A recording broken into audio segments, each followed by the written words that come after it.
بسم الله الرحمن الرحيم.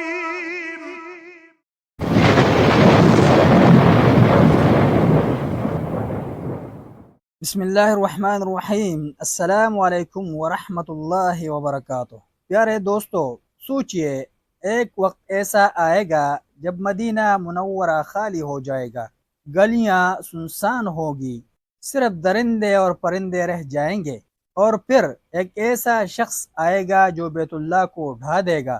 یہ سب نبی اکرم صلی اللہ علیہ وسلم نے 1400 سال پہلے بیان فرما دیا تھا۔ آخر وہ وقت کب آئے گا اور اس کے پیچھے کیا راز ہے؟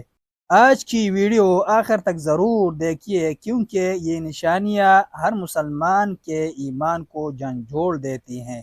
مدینے کا برے لوگوں کو نکال باہر کرنا، پھر آخری زمانے میں اس کا ویران ہو جانا۔ نبی اکرم صلی اللہ علیہ وسلم نے مدینے میں سکونت اختیار کرنے کی ترغیب دلائی ہے، اور یہ خبر دی ہے کہ جو کوئی اس سے بے اعتنائی برتتے ہوئے نکل جائے گا، اللہ تعالیٰ اس سے بہتر شخص کو اس کی جگہ پر اس میں لا بسائے گا۔ نبی اکرم صلی اللہ علیہ وسلم کے زمانے سے متعلق ایک اعرابی کا قصہ دلیل ہے، جیسا کہ صحیح بخاری میں حضرت جابر رضی اللہ عنہ سے مروی ہے کہ ایک اعرابی نبی اکرم صلی اللہ علیہ وسلم کی خدمت میں حاضر ہوا اور اس نے اسلام پر آپ صلی اللہ علیہ وسلم سے بیعت کی۔ پھر دوسرے دن بخار کی حالت میں آیا اور کہنے لگا، آپ مجھے چھوڑ دیجئے۔ آپ صلی اللہ علیہ وسلم نے 3 مرتبہ انکار فرمایا۔ پھر آپ صلی اللہ علیہ وسلم نے فرمایا، مدینہ بھٹی کی مانند ہے جو خراب و فاسد کو نکال پھینکتی ہے اور خالص کو رکھ لیتی ہے۔ دوسرا زمانہ دجال کا زمانہ ہے، جیسا کہ حضرت انس بن مالک رضی اللہ عنہ کی حدیث میں نبی اکرم صلی اللہ علیہ وسلم سے روایت ہے کہ انہوں نے دجال کا ذکر کیا، پھر فرمایا، مدینہ اپنے باشندوں پر 3 مرتبہ لرزے گا اور اللہ تعالیٰ ہر کافر و منافق کو نکال دے گا۔ ایک حدیث میں حضرت ابو ہریرہ رضی اللہ عنہ سے روایت ہے کہ میں نے رسول اللہ صلی اللہ علیہ وسلم کو فرماتے ہوئے سنا، تم مدینے کو اس کی بہتر سے بہتر حالت پر چھوڑ دو گے، اس میں صرف منڈلانے والے ہی آئیں گے۔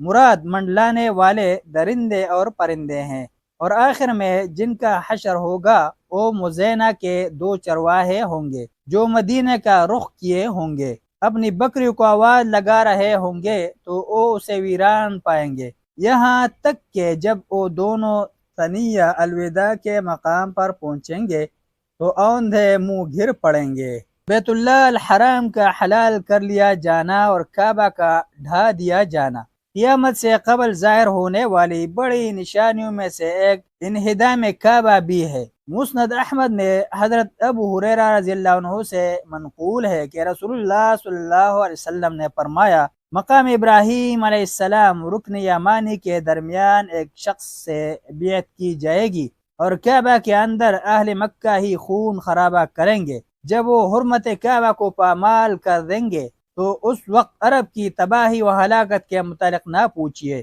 پھر حبشی لوگ آئیں گے جو کعبہ کو اس طرح برباد کریں گے کہ اس کے بعد اسے کبھی آباد نہیں کیا جائے گا، اور یہی لوگ کعبہ کے نیچے مدفون خزانے کو نکال دیں گے۔ مسند احمد ہی کی روایت ہے کہ حضرت عبداللہ بن عمر رضی اللہ عنہما نے رسول اللہ صلی اللہ علیہ وسلم کو یہ فرماتے سنا، کعبہ کو 2 چھوٹی چھوٹی پنڈلیوں والا حبشی ویران کرے گا، خانہ کعبہ کا زیور اتارے گا اور اس کا غلاف نوچ لے گا، گویا میں اس گنجے اور کج دست کو دیکھ رہا ہوں جو کعبہ پر اپنی کودال اور پاوڑے سے حملہ کرے گا۔